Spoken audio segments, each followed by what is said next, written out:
राधिका, ये कुर्ते के ऊपर ये जैकेट कैसा लग रहा है?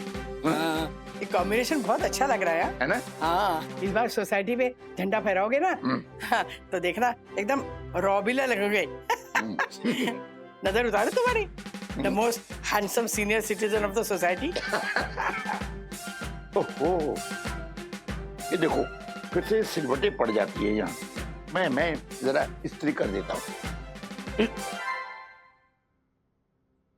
आप भी ना करीब 2 बार इस्त्री कर चुके हो। आप तो बच्चे बनते जा रहे हो बिल्कुल, वो भी झंडा फहराने के लिए।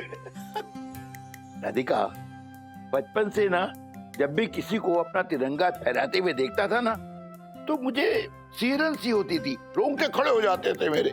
बरसों पुरानी मेरी ये इच्छा पूरी होने वाली है। I am so excited. दादाजी, इसमें इतने एक्साइटेड होने वाली क्या बात है? फ्लैग होस्टिंग ही तो है। नो बेटा, ये सिर्फ फ्लैग होस्टिंग नहीं है, ये हमारे देश की शान है, हम भारतवासियों का अभिमान है। 200 साल पुरानी गुलामी की जंजीरों को हम सब ने मिलकर तोड़ा था। ये आजादी हमें बड़ी बड़ी कुर्बानियां देकर मिली है बेटा। ओह, ओके। अच्छा सुनो, इतिहास इसे समझाना, मैं लड्डू बनाने जा रही हूँ। ठीक है दादाजी, अब मेरी थोड़ी सी हेल्प करोगे? हाँ, एनीथिंग, बोलो बोलो। मुझे स्कूल में इंडिपेंडेंस डे पर प्रोजेक्ट बनाना है। वो क्या प्रोजेक्ट है तुम्हारा, बताओ। Something about independence and freedom fighters. Okay. अब सब लोग वही सेम 4-5 फ्रीडम फाइटर्स के ऊपर प्रोजेक्ट बनाएंगे, लेकिन मुझे ना कुछ डिफरेंट करना है, समथिंग यूनिक, जो हमारे जेनरेशन को पता ना हो। Unique, something unique. हाँ, तुमने खुदीराम बोस का नाम सुना है? खुदीराम बोस। खुदीराम बोस? नहीं। आजादी की लड़ाई के सबसे युवा क्रांतिकारियों में से एक थे। ओह। बंगाल के क्रांतिकारियों का दमन करने वाले जज किंग्स फोर्ट पर बम से हमला करने की कोशिश की थी उन्होंने। जब वो फांसी चढ़कर शहीद हुए, उस समय बेटा उनकी उम्र सिर्फ 18 से 19 साल की थी। तुमसे बस 7-8 साल के बड़े थे। थैंक यू दादाजी। अभी आप इस्त्री करो, मैं हिस्ट्री बनाता हूँ। ओह, मतलब प्रोजेक्ट बनाता ओह, ठीक है, थैंक यू। मम्मी, हमारे पास मेरे साइज का कुर्ता और धोती है। कुर्ता धोती क्यों?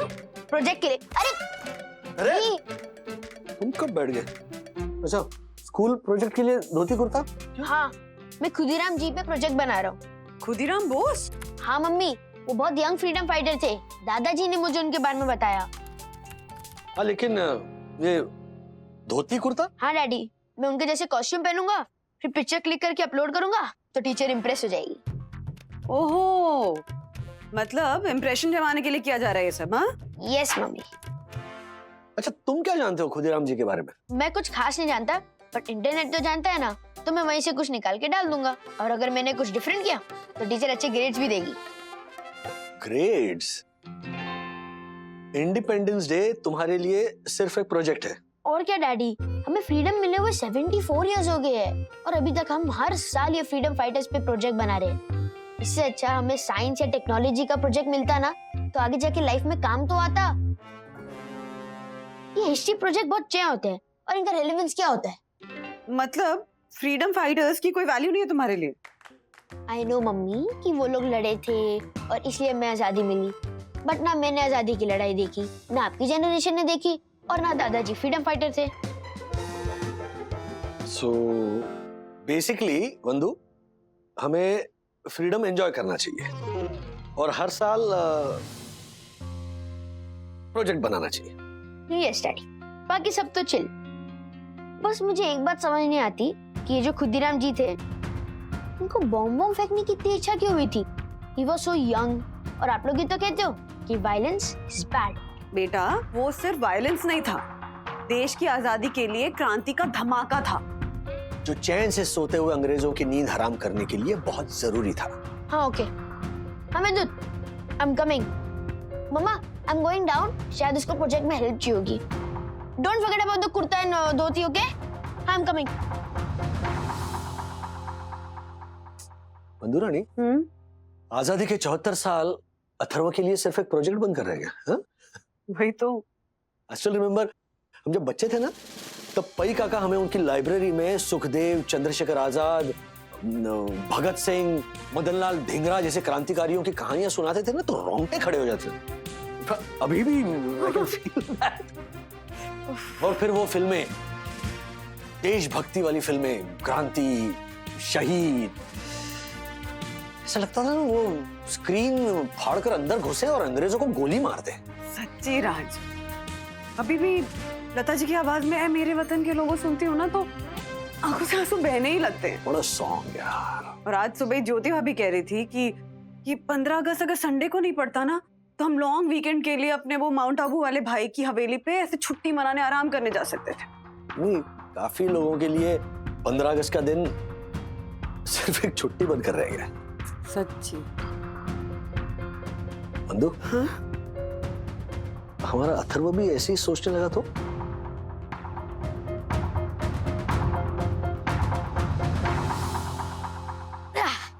चल ब्रो आ गया। हाँ ये ले तेरी वेटिंग, चल शुरू हो जा। अरे रुक रुक रुक, मुझे लगा तूने प्रोजेक्ट डिस्कस करने के लिए बुलाया है। ब्रो प्रोजेक्ट का जुगाड़ हो गया।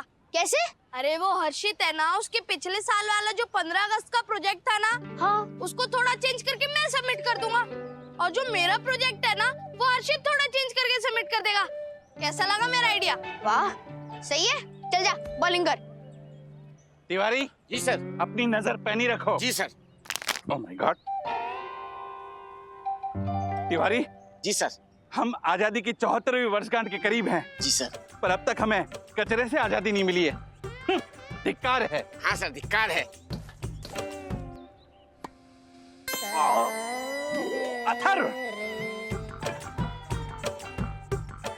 Atharva, I am sorry uncle, please forgive me. हाँ अंकल, वो इसकी गलती नहीं है, वो तो बस गलती चाहे किसी की भी हो, मुझे गेंद से आघात अथर्व की वजह से पहुंचा है, इसलिए सजा भी उसको मिलनी चाहिए और वो मिलकर रहेगी।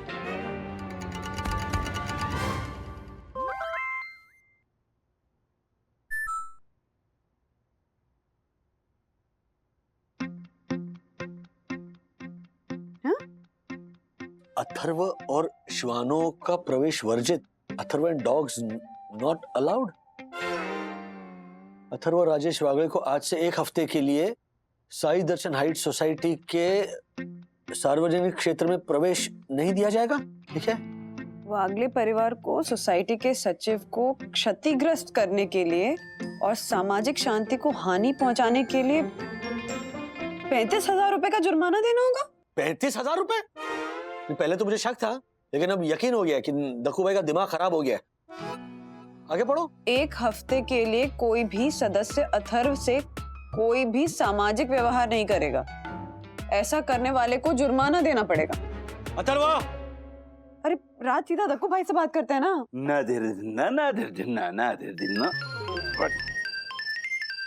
ओह माय गॉड, राजेश भाई।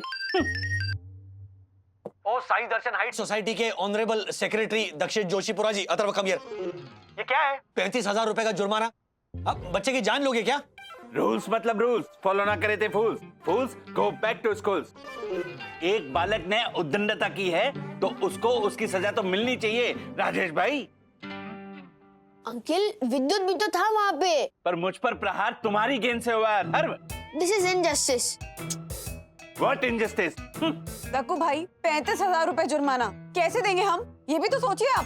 पन्ना भाभी, आप जैसी सुंदर ससील नारी को मैं एक अबोध बालक की वजह से और परेशान होते नहीं देख सकता, इसलिए आपको केवल 5,000 रुपए जुर्माना भरना पड़ेगा। डायरेक्ट? पर मेरी एक शर्त है। कैसी शर्त? अथर्व को सोसाइटी के सारे छोटे मोटे काम करने पड़ेंगे। उसे घर से बाहर निकलने से पहले मेरी आज्ञा की जरूरत होगी, और मेंबर्स की तरह आप लोग भी अथर्व से दूरी बना के रखेंगे, और एक हफ्ते तक अथर्व से कोई बातचीत नहीं करेगा। तब जाके सुधरेगा ये अथर्व। क्या? यस। विद्युत, तूने बात की क्या जोशीपुर अंकल से? करने ही वाला था ब्रो, पर दक्कू अंकल ने कहा कि तुम अपने दोस्त अथर्व के बारे में कुछ भी बोलोगे ना तो तुम्हें और तुम्हारी फैमिली को दोनों को बैन कर दूंगा। क्या? विद्युत, तू अपने 25,000 के मोबाइल से ये अथर्व से बात कर रहा है? अगर दक्षेश भैया को पता चला ना तो हमें 50,000 का फाइन लगाएंगे। उतने में तो 2-2 मोबाइल आ जाएंगे तेरे। चल फोन रख। रख। सॉरी ब्रो, अब 1 वीक के बाद ही मिलेंगे। तू भी अपने रूम से बाहर मत निकलना। बाय। बिल्कुल वैसे होता है कि नहीं? Daddy's right. Daddy is right. Daddy's right. Daddy is right. Daddy चलो मैं चलाऊं? Bye bye bye bye. Daddy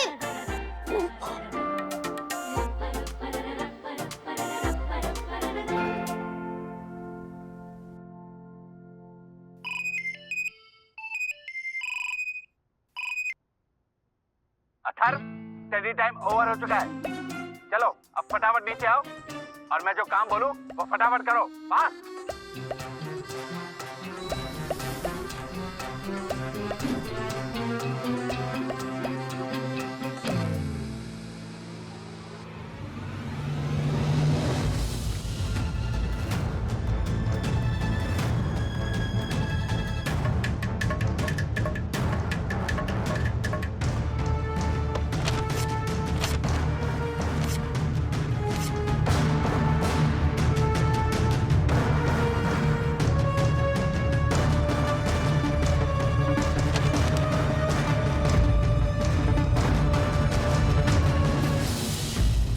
चलो अथर्व जल्दी करो, मुझे क्या देख रहे हो? फटाफट जल्दी करो ना।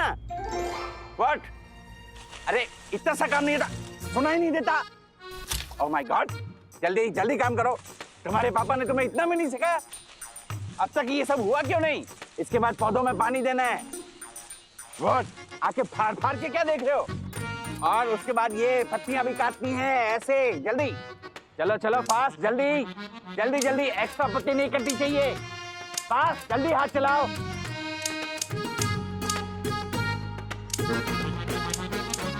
अथर्व इतना टाइम क्यों लग रहा है? जल्दी करो। अरे गमलों में मिट्टी भरनी नहीं आती, ऐसे मिट्टी डालते हैं।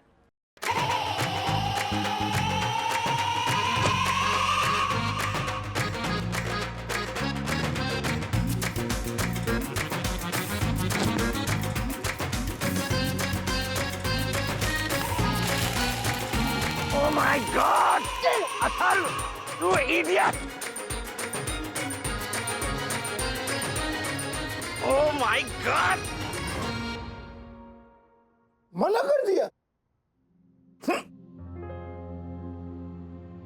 जोशीपुरा ने मुझे झंडा फहराने से मना कर दिया। राधिका, मेरा बरसों का सपना टूट गया। शांत हो जाओ, शांत हो जाओ। पापा, दक्कू भाई ने बोल दिया तो क्या कर सकते हैं। इस साल यामिनी भाभी, first lady of Sai Darshan height society, वो झंडा फहराएंगे। क्या जरूरत है तुम्हें अथर्व खामखा आर्ग्यू करने की दक्कू भाई के साथ? पनिशमेंट सह लेते ना। मतलब गलती मेरी है, उनकी कोई गलती नहीं है। अरे गलती किसी की भी हो, भुगतना तो हम सबको पड़ रहा है ना अथर्वा। और नहीं तो क्या। अब 14 अगस्त को हमारे घर पर ग्रैंड रिहर्सल होने वाली है, प्लीज आसपास भी भटकना मत। चुपचाप अपने कमरे में अपनी पनिशमेंट सहना, तभी जाकर सब ठीक होगा। सब ठीक हो जाएगा। वहाँ पे जोशीपुर अंकल ने मुझे इतनी गलत पनिशमेंट दी थी, यहाँ पे दादाजी रो रहे और अब बोल रहे सब ठीक हो जाएगा। सब ठीक हो जाएगा। मैं फुट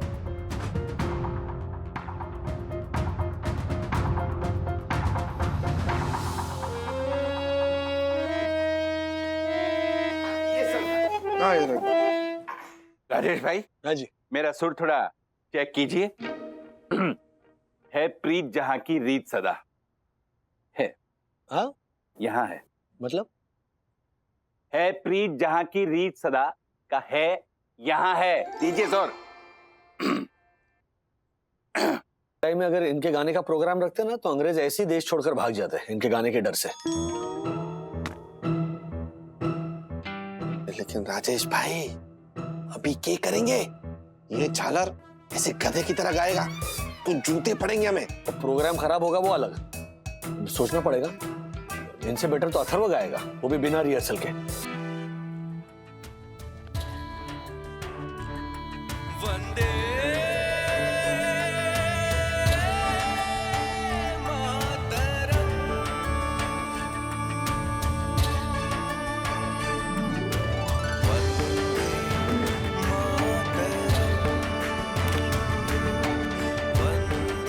ये हो गई कॉस्ट्यूम वाली फोटो।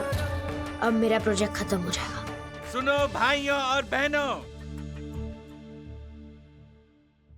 कितना स्ट्रेंज है, मेरे घर पे फंक्शन है और मैं ही अटेंड नहीं कर सकता।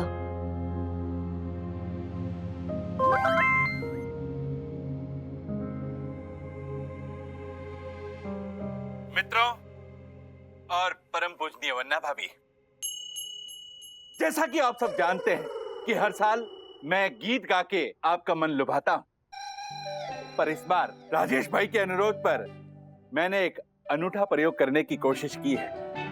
भारत माता की जय, भारत माता की जय! इनकलाब जिंदाबाद, इनकलाब जिंदाबाद। Simon go back, Simon go back. Dakku भाई, व्हाट? Come back.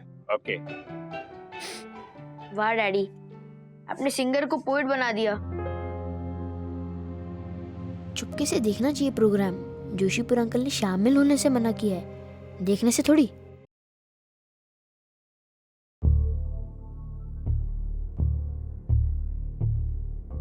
रहम कीजिए भाई बाप, रहम कीजिए। अगर लगान नहीं दिया तो रहम नहीं, घोड़े मिलेंगे, घोड़े, घोड़े, घोड़े। यकीन मानिए हमारे पास बस इतना ही अनाज है। इतना सा? तुम लोग ठीक से काम नहीं करते हैं? काम चोर, तुम लोग काम चोर। और घोड़े लगाओ इसको। नहीं,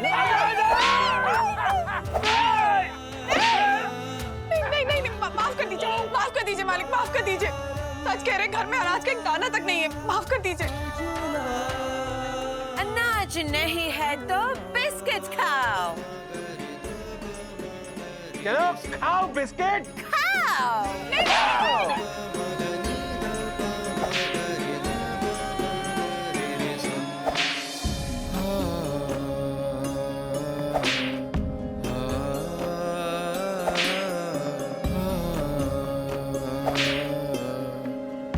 बिस्किट खाओ वरना गोली खाने के लिए तैयार हो जाओ।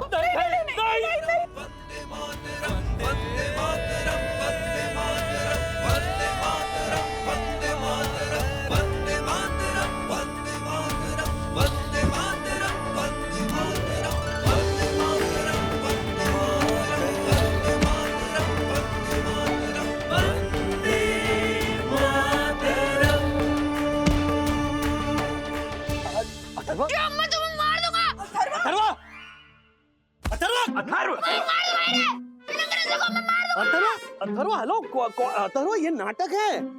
ये वो हर्षद अंकल है। वो देखो, ये दक्कू अंकल है। ये अंग्रेज नहीं है। ये देखो, ये सब अपने लोग बैठे हैं। देखो, दादा दादी है।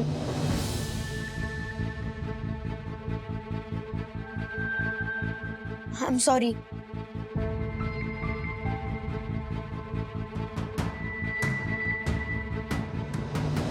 देखा तुमने? झूठ मूठ के नाटक में भी तुम अंग्रेजों का जुल्म देख नहीं पाए। तो सोचो, खुदीराम बोस जैसे क्रांतिकारियों पर क्या बीती होगी। हाँ बेटा, वाह क्या बात है, इधर आ बेटा। जिस जज्बे से तुमने बिना कुछ सोचे समझे बंदूक लेकर ऐसे कूद पड़े, इसी को कहते हैं देशभक्ति का जज्बा। और यही जज्बा खुद को देश के लिए न्यौछावर करने की हिम्मत देता है, समझे? देखा अथर्व, अब समझ गए ना कि अगर हमारे घर में कोई बाहरी आदमी आके हमें ही कानून सिखाए तो कैसा लगता है? इसे कहते हैं गुलामी।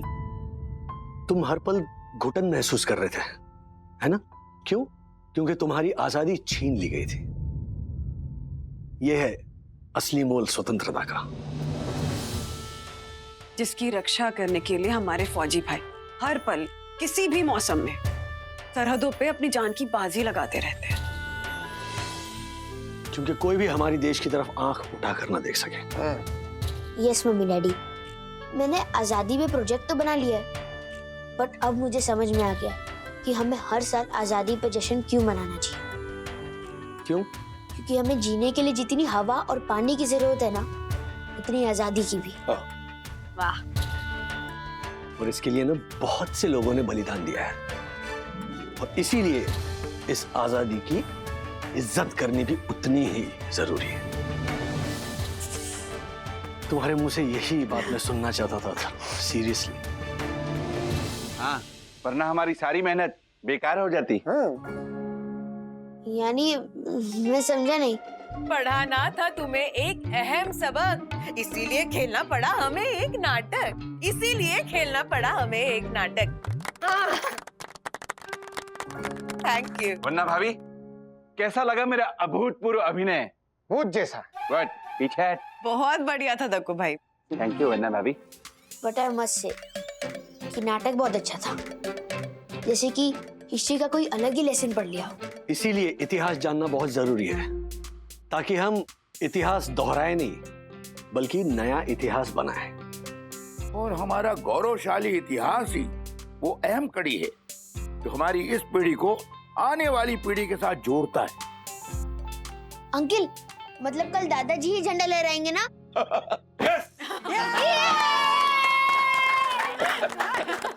राजेश भाई, हाँ, झंडा वंदन तो कल है, लेकिन आज की ग्रैंड रिहर्सल का समापन आपकी सुरीली आवाज में हो जाए तो मजा आ जाएगा। Oh yes. हाँ हाँ रेडी।